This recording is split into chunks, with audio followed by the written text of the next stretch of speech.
Thank you, Don.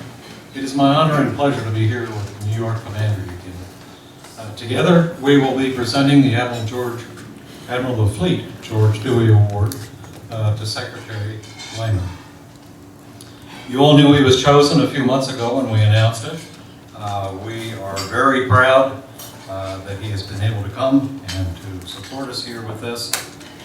And I want to explain just for a minute a little bit about the award and about Secretary Lehman. The Admiral of the Navy, George Dewey Award, is presented to recognize the exemplary service of a senior civilian who is eligible to be a regular member of the Naval Order of the United States and whose record of service sets him apart from his peers. As you all know, with Secretary Lehman as this year's former Secretary of Navy, John Lehman, as our recipient this year, he's compiled an extraordinary record of service to his nation and to the naval services. As Secretary, he made his mark by setting the bar high for a 600-ship Navy. The power and presence of his Navy subsequently went far towards the rapid dissolution of the Soviet Union, and with it, the formidable threat it had presented to the free world for decades. I'm going to read a little bit, if I may, from an article written by our historian general for our next issue of the Naval Order newsletter that will be coming out in a few weeks. This will be a front page article. Born on 14 September 1942, Dr. John Lehman was selected to become the 65th Secretary of the Navy by President Ronald Reagan and took office on 5 February 1981. He assumed that position with a powerful background. From 1969 to 1974, he served as special counsel to and senior staff member of Dr. Henry Kissinger on the National Security Council. In the latter year, Dr. Lehman became president of Abington Corporation and began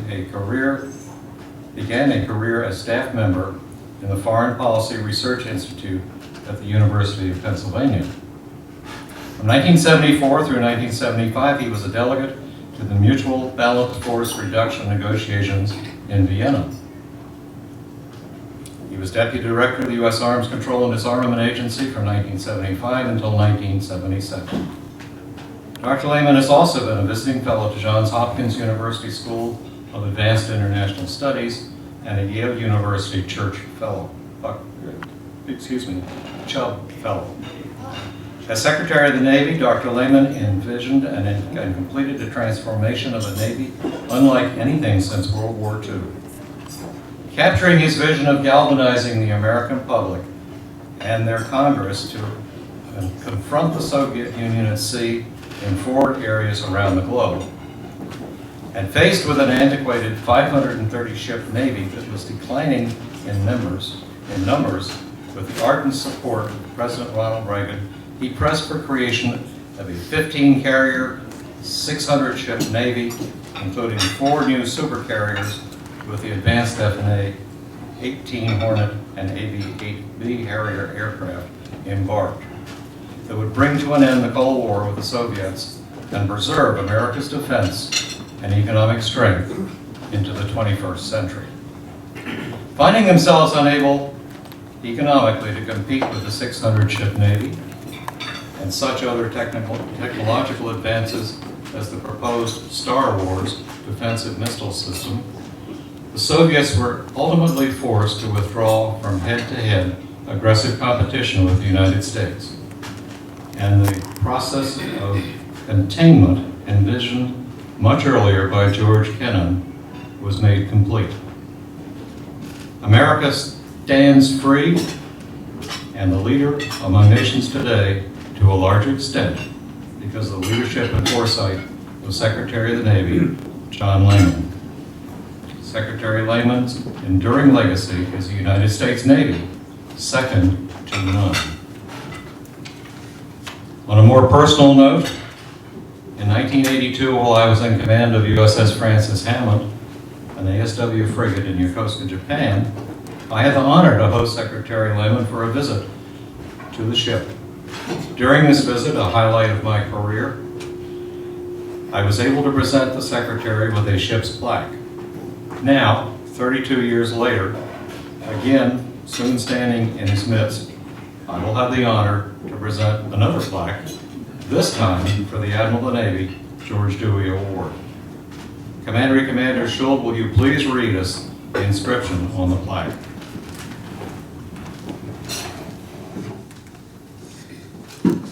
The Naval Order of the United States presents its Admiral of the Navy George Dewey Award to John F. Lehman, Jr., Secretary of the Navy, in recognition of unsurpassed and dauntless professional leadership and support to the United States of America, reflecting singular credit and honor upon himself and his nation, and earning the enduring gratitude of his fellow countrymen. He stands primus inter primus. Dated September 8, 2014, signed Commander General Vance Morrison. Mr. Secretary.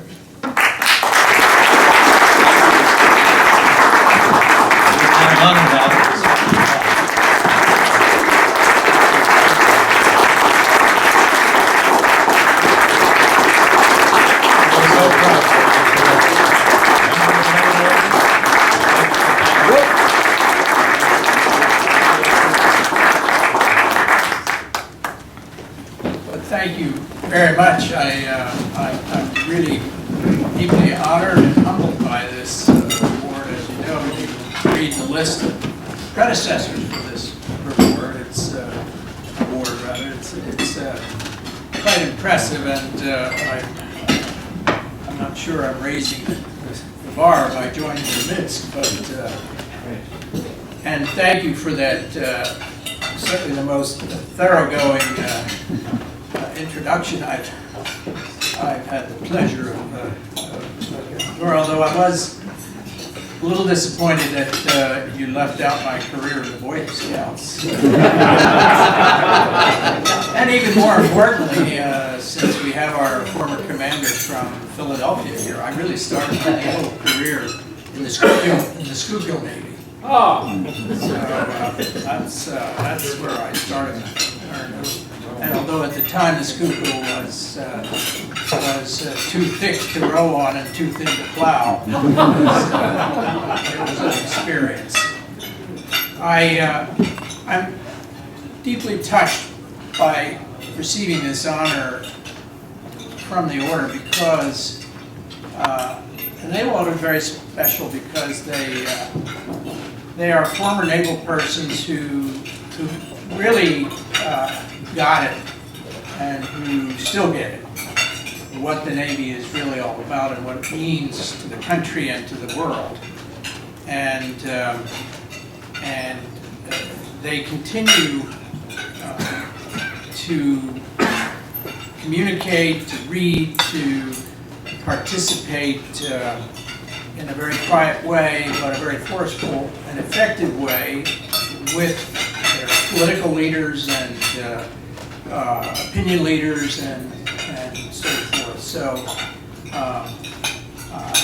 when I was back in the Pentagon, when people from the Naval Order spoke, we listened because we knew that a lot of thought, the people that stay in and stay involved, stay active with the Naval Order, really understand what the issues are.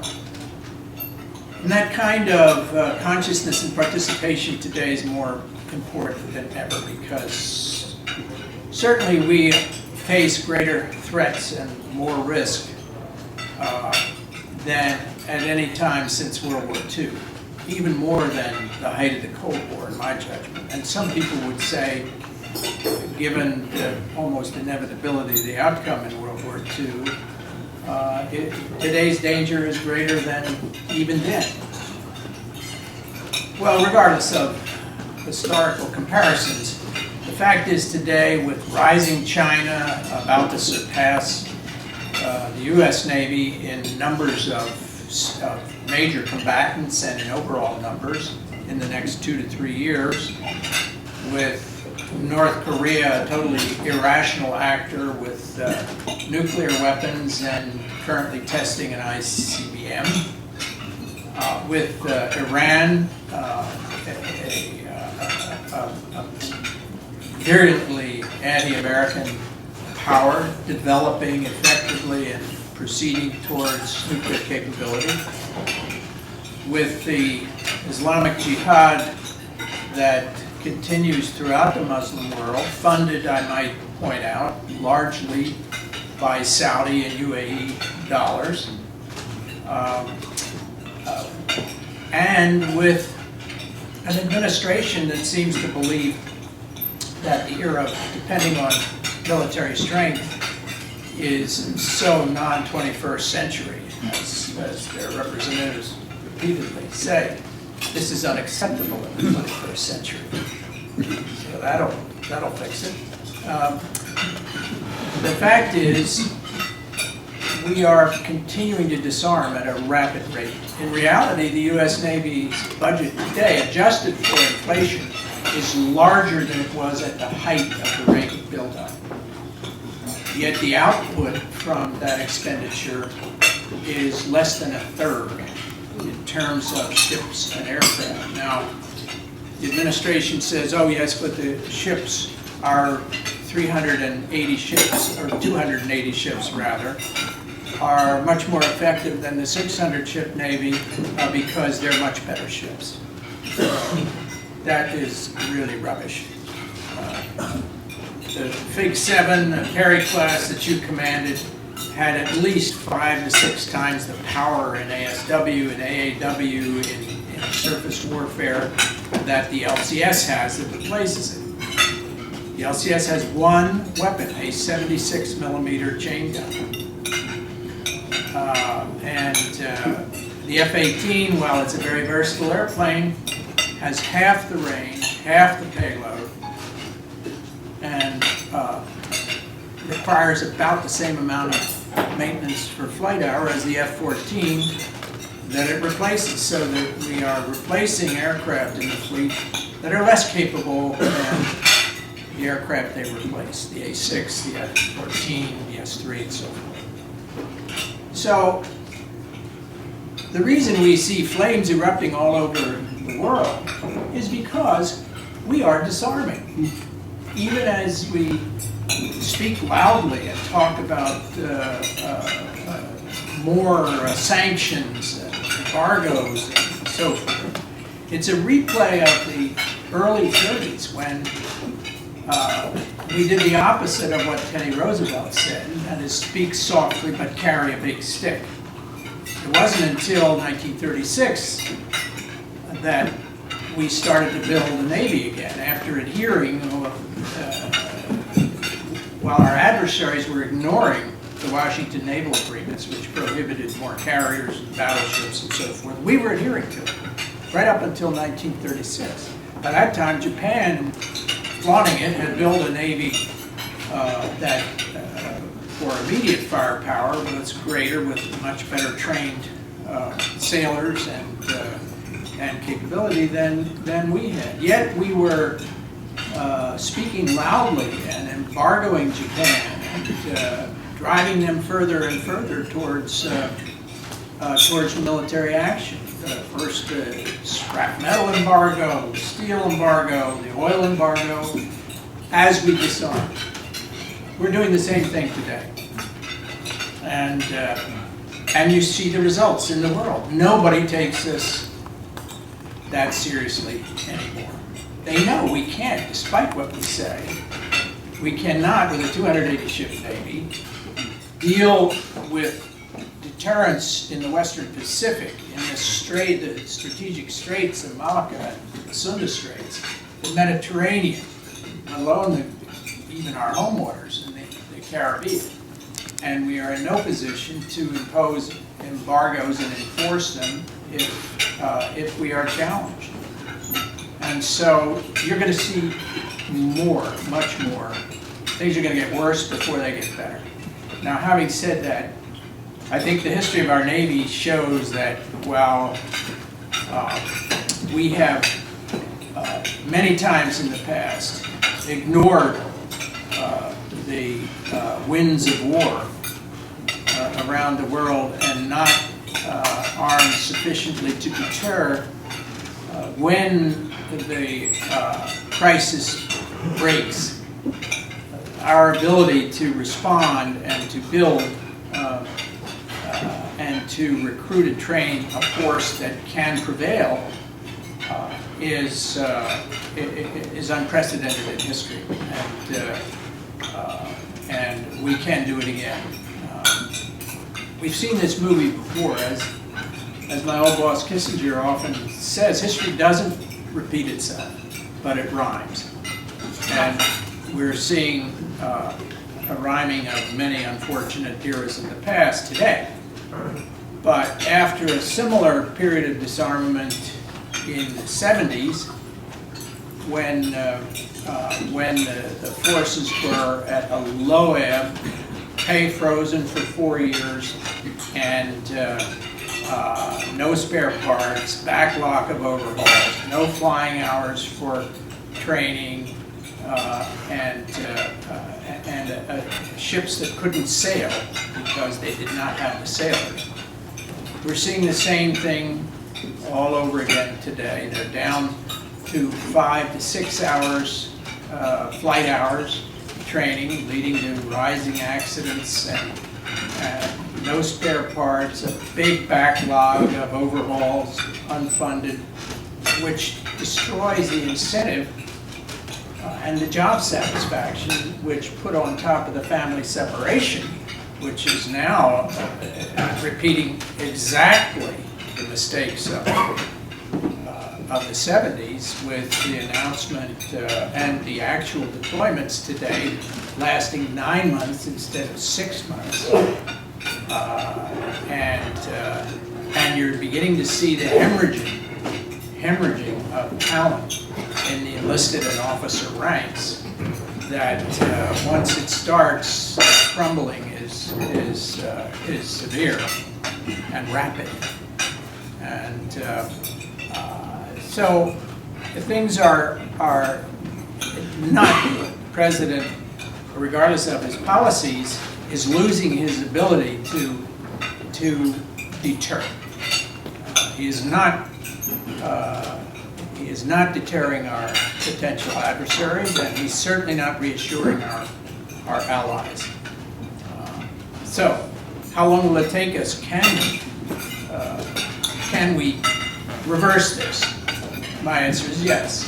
We can do it in rapid time, but only when a catastrophe hits us.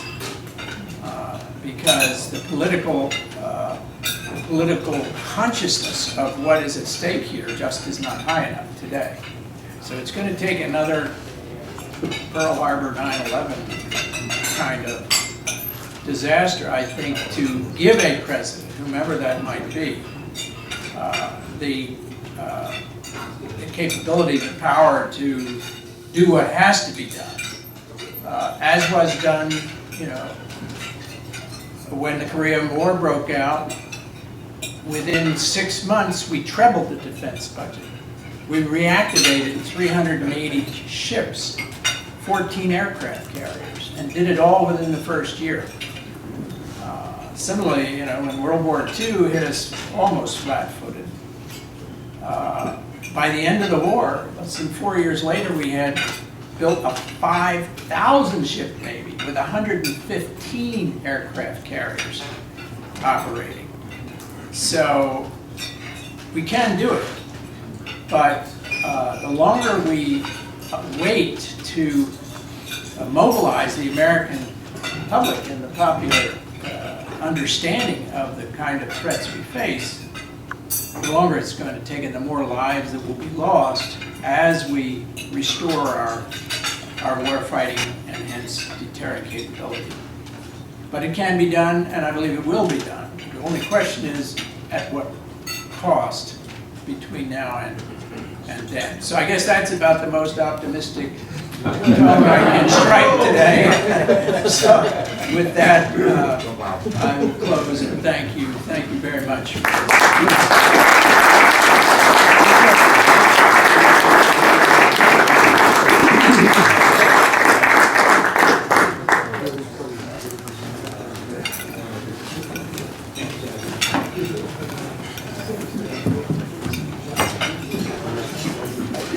Thank you, Mr. Secretary. I must tell you that earlier I just talked about the Morrison Award, which is coming November.